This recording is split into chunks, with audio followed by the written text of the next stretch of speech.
Salut à tous, soyez les bienvenus sur la chaîne qui déboîte. Aujourd'hui on va tester un gimbal ou un stabilisateur si vous préférez pour smartphone, le Vilta SE de chez Freevision. La particularité de cet objet, c'est qu'il est doté, soi-disant, d'intelligence artificielle qui lui permet de suivre, de se focaliser sur un objet qu'on sélectionne au départ et de faire en sorte que le smartphone ne le perde jamais de vue. Si c'est le cas, ça pourrait être un objet très intéressant, parce que c'est souvent le problème avec les gimbals, c'est de jouer avec leur petit joystick pour toujours bien cadrer, comme il faut, c'est pas toujours évident. Si le truc le fait automatiquement pour vous, c'est un sacré avantage. Maintenant, est-ce que ça marche ou pas? C'est parti pour le test. Il est vraiment très chouette l'emballage de la Vilta SE, puisque regardez ça, on a un côté qui est en mode paysage et l'autre côté qui est en mode portrait. C'est original. Comme ça, si vous êtes une boutique, vous pourrez choisir comment vous voulez mettre l'objet en valeur dans votre rayon. Pas grand chose d'autre à dire, on a les sempiternels petits pictogrammes qui permettent de savoir ce que l'objet va faire. Donc on a une très bonne stabilité, c'est heureux, hein, c'est un petit peu le principe de l'objet. Ça se replie vite et ça se verrouille facilement, si je comprends bien ce qu'ils veulent dire là. Je pense que je sais pourquoi ils ont mis ça, je vous montrerai ça dans la vidéo. Moteur ultra silencieux, 5 modes de suivi différents, donc c'est la fameux système de tracking des objets. Mode point of view, ça c'est en fait c'est le système de pointage des objets mais sur votre visage, hein, si j'ai bien compris. 17 heures d'autonomie de batterie. Ça, malheureusement, j'ai pas pu le mesurer parce que c'est trop long, mais effectivement, la batterie a l'air de tenir très longtemps. Le IntelliTrace, en fait, c'est l'autre nom de leur système de tracking. Il y a beaucoup de redites dans leur pictogramme. Et on a une application, évidemment, qui fonctionne avec le gimbal. Sinon, le gimbal avec votre application de téléphone pour prendre des photos, vous allez perdre toutes les fonctions intelligentes de l'objet, ce qui serait quand même dommage. C'est un petit peu son faire-valoir. Néanmoins, cet objet ne coûte pas une blinde. C'est pas parce qu'il a des fonctions comme ça un petit peu avancées au niveau software qu'il coûte beaucoup plus cher que les autres gimbals. On reste sur un gimbal accessible. C'est pas un truc à plusieurs centaines d'euros. Rassurez-vous. Vous irez voir la description dans la vidéo pour le prix, parce que sur ce genre d'objet, il est assez fluctuant. Je préfère ne pas vous dire de bêtises. On procède tout de suite au déboîtage. J'aime beaucoup ce côté bicolore blanc et orange, très sympa. Alors, on tombe sur un espèce de gros machin, de gros bloc. Voilà. Tac, qui est en fait une sorte de petit coffret de transport. Et puis, il y a une notice. On va regarder ça de plus près. Alors, la notice d'abord, elle est très simple, il n'y a que quelques pages, elle est toute en anglais, mais elle est bien faite, elle est bien illustrée, il y a vraiment tout ce qu'il faut pour démarrer sans faire d'erreur, notamment ici un petit schéma qui vous explique comment bien positionner le smartphone et comment faire aussi pour qu'il ne bascule pas quand vous l'avez fixé, parce qu'évidemment selon la taille et le poids de votre smartphone, il y aura des petits ajustements à faire sur le stabilisateur avant de le mettre en marche. Le stabilisateur lui-même, il est dans cette espèce de petit coffret c'est une sorte de polystyrène compressé. C'est costaud et ça flotte. Ça peut toujours vous servir si vous faites du canoë-kayak et que le truc tombe à la flotte. Il coulera pas au fond de la rivière, ça peut être intéressant. À l'intérieur, c'est très joliment présenté. Regardez-moi ça. On dirait presque, vous savez, un fusil de sniper, pour aller faire un petit contrat vite fait. Ils ont toujours des petites valises comme ça où ils rangent leur flingue très proprement. Donc ici on a le câble de recharge, c'est du micro USB. Faire le point, on va essayer. Oui, voilà. Très bien. Bon, basique, mais c'est toujours important de l'avoir. Il n'y a pas de chargeur par contre, comme d'habitude, ça devient malheureusement une fâcheuse habitude. On est obligé d'acheter les chargeurs séparément. Un petit trépied logoté, ça c'est sympa. Ça permet de transformer le gimbal en une sorte de trépied. Alors, stabiliser un trépied, ça ne sert pas à grand-chose, mais disons que ça vous évite de trimballer à la fois un gimbal et un trépied. Bon, on va dire que c'est quand même intéressant de l'avoir mis, c'est bien. C'est un petit bonus sympa. En plus, il est plutôt quali, ça va. Et puis, bien sûr, on a le gimbal en lui-même. On va regarder ça tout de suite dans le détail. Bien, alors pour ceux qui ne sont pas forcément familiarisés avec ce genre de technologie, un gimbal ou un stabilisateur, c'est essentiellement deux parties. La partie motorisée qui stabilise le téléphone et la partie contrôle que l'utilisateur tient en main et qui va permettre de piloter le gimbal si ça s'avérait nécessaire. Le faire tourner, déclencher la prise d'une photo, accéder aux paramètres avancés de l'application mobile dédiée, etc., etc. Et puis bien sûr, allumer et éteindre le gimbal, tout simplement. Donc la partie commande, elle est très jolie, elle est en 2 textures. On a ce noir mat un peu partout et puis ce noir brillant au niveau des contrôles. Encore une fois avec un petit logo dans le bas. Le joystick est plutôt agréable. Bon, ça reste des petits joysticks. C'est un peu comparable à ce qu'il y avait sur les premières générations de PSP. Bon, et puis on a des boutons pour les différentes fonctions. 2 voyants qui seront intéressants. Il faudra bien lire la notice. L'appairage Bluetooth n'est pas évident, donc il faudra bien prendre votre temps en lisant le manuel. Mais une fois que c'est fait, bon, c'est fait, on le fait une fois et puis on est tranquille. Au niveau de la partie motorisée, on a le clips pour le smartphone avec des petits patins en mousse de chaque côté.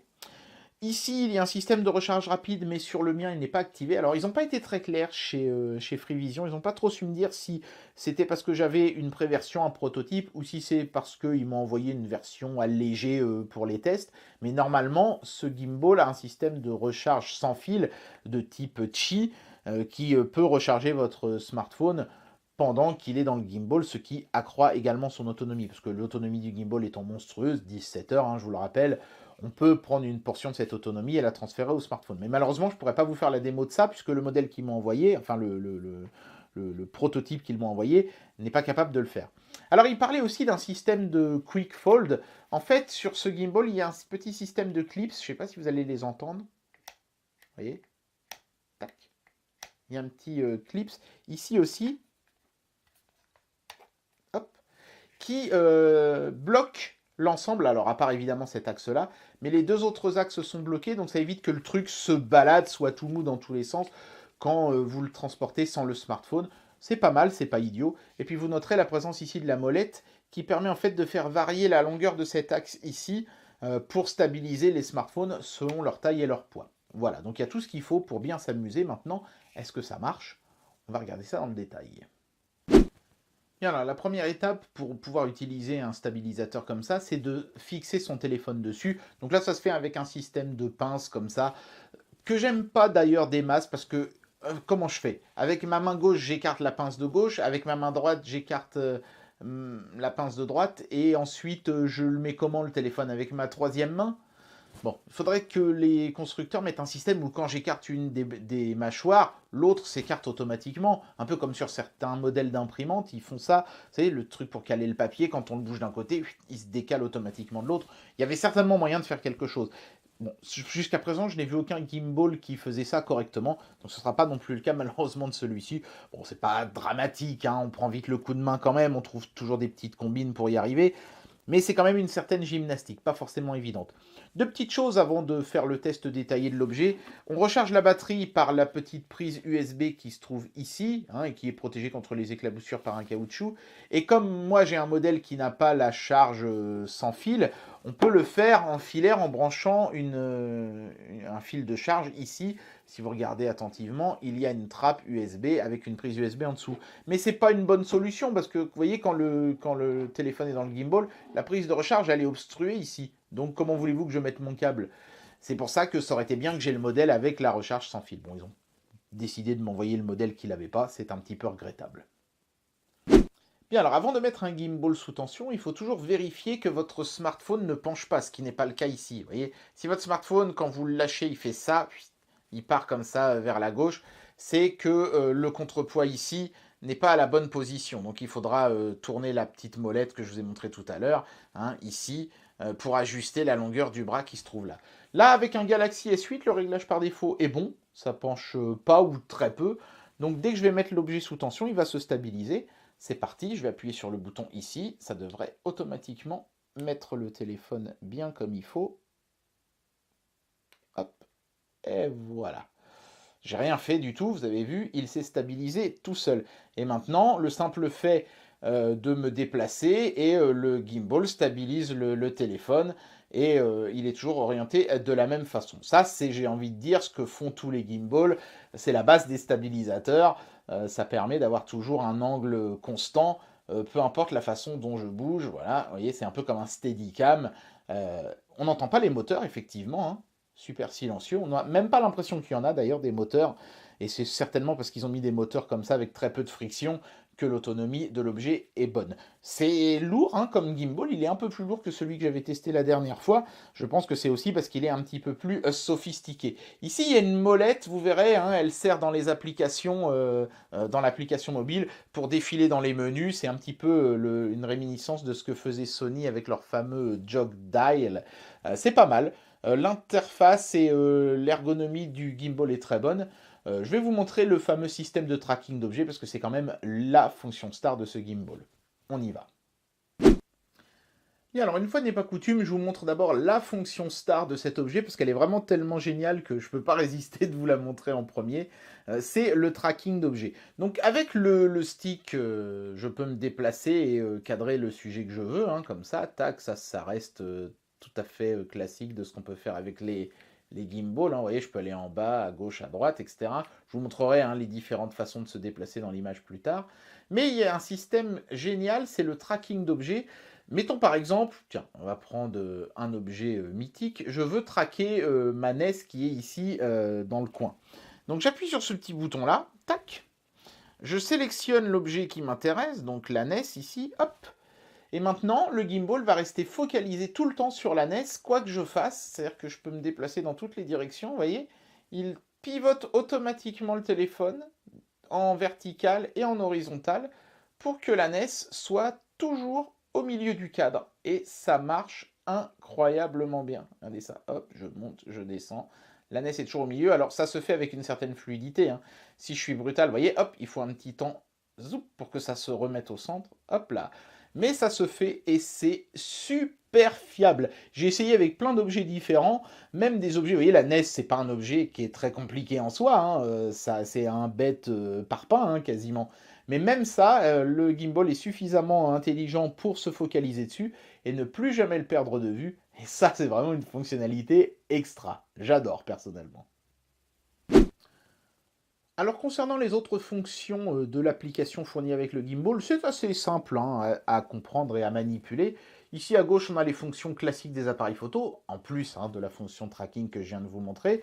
Donc ça va être, est-ce que je mets le flash ou pas, est-ce que je me mets en mode photo de paysage ou photo d'événements sportifs ou des choses comme ça, la balance des blancs, les choses vraiment qu'on trouve dans n'importe quelle application photo ou vidéo. Je passe là-dessus, ça n'est pas très intéressant. Ce qui est vraiment spécifique au gimbal, c'est tout ce qu'il y a à gauche ici. Donc quand j'appuie sur l'appareil photo, je peux faire des timelapses, des ralentis, des choses comme ça, des panoramas, activer ou désactiver le HDR. Là aussi, ça reste plutôt classique, mais l'application mobile propose tout ça. C'est bien, c'est plutôt bien fait. L'icône d'en dessous est vraiment spécifique là au gimbal, puisqu'on va avoir notamment le réglage du mode scène. Alors ce qu'ils appellent ça, c'est régler les différents axes. Est-ce qu'on veut plutôt se mettre en mode promenade ou en mode sport, etc. Ou personnaliser les réglages. Donc on peut faire des réglages fins sur ce système. Le mode follow, ça c'est intéressant. C'est vraiment les 4 comportements les plus importants du gimbal. Donc follow, ça va être extrêmement rigide. Semi-follow, ça va être un petit peu plus souple. Lock, ça va vraiment verrouiller une position et ne plus du tout bouger. Et POV, ça va avoir énormément de souplesse et ça va, voyez, se pencher ou faire des petites choses comme ça, avoir un petit peu plus d'inertie que juste les autres modes qui sont un petit peu plus robotiques. Donc là, ce sera vraiment en fonction de la préférence de chacun. Et puis après, la dernière icône ici, ce sont vraiment les réglages fins. Donc ça va être, est-ce que je veux filmer en 4K ou en Full HD, la résolution des photos, des vidéos, est-ce que j'active le ralenti, vous voyez, je peux mettre jusqu'à 240 frames secondes. Alors à chaque fois, évidemment, c'est dans la limite de ce que votre téléphone est capable de faire, ça va de soi. L'icône gimbal, c'est un petit peu similaire à ce qu'on a vu juste avant, avec régler notamment comment dire, l'amplitude des mouvements, les choses comme ça. Le joystick, ça va être pour régler sa sensibilité, ce qu'on appelle la dead zone ou des choses comme ça. Et puis info, ça va être les infos sur la batterie et la possibilité de mettre à jour le firmware du stabilisateur. Hein, parce que oui, on peut mettre le firmware à jour. D'ailleurs, juste avant de faire ce test, il y a une mise à jour que j'ai faite. J'imagine que ça corrige des petits bugs ou des petites choses comme ça. En tout cas, moi, je n'ai pas eu de problème. Avant de conclure cette vidéo, un rapide petit mot sur la molette qui sert à naviguer dans les menus, je vous l'ai dit, mais aussi quand il n'y a pas de menu à l'écran. à zoomer. Donc vous voyez, si je tourne la molette vers le haut, ça zoome, c'est un zoom numérique, hein. Et si je la tourne vers le bas, ça dézoome. Donc comme ça, vous pouvez zoomer ou dézoomer vos vidéos sans lâcher le gimbal, ce qui est franchement cool.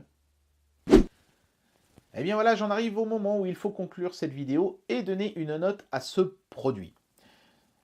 Quand un produit me dit qu'il est intelligent, je suis toujours un petit peu dubitatif. C'est toujours un mot qui me fait un petit peu peur, parce que ça veut dire beaucoup de choses. Ça veut tout dire et rien dire, un produit intelligent.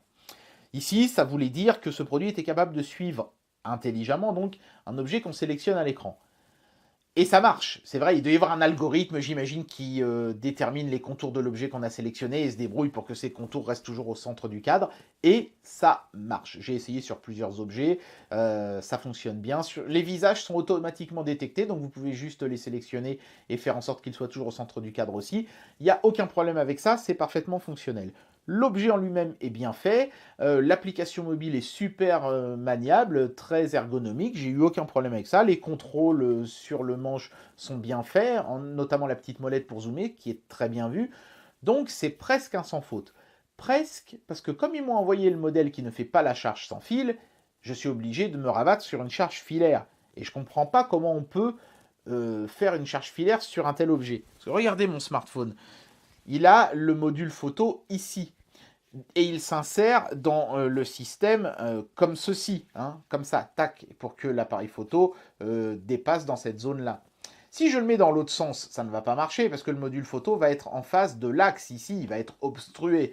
Donc, c'est pas bon, il faut que je le mette impérativement dans ce sens. Ce qui signifie que la prise de recharge va se situer contre cette partie-là du gimbal. Donc comment je suis supposé recharger mon smartphone avec un câble tout en utilisant le gimbal? C'est impossible.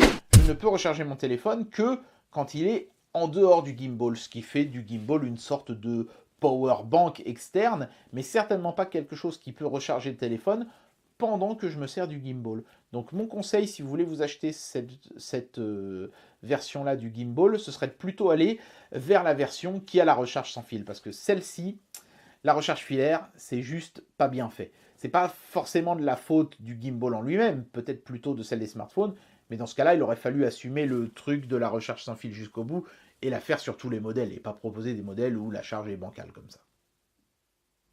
Et bien voilà, c'était le test de la Vilta SE de chez Freevision. C'est un très bon stabilisateur, la fonction tracking des objets fonctionne, ça c'est plutôt une excellente surprise. Ça en fera un objet idéal pour les débutants qui veulent pas trop s'emmerder avec le joystick. J'ai beaucoup aimé tester cet objet. Évidemment, j'aurais aimé avoir la version définitive avec la recharge sans fil, comme ça aurait vraiment été ultime, mais il n'empêche que c'est quand même un super chouette objet. J'espère que cette vidéo vous aura plu, et moi je vous dis à très bientôt pour un prochain test. Allez, tchuss!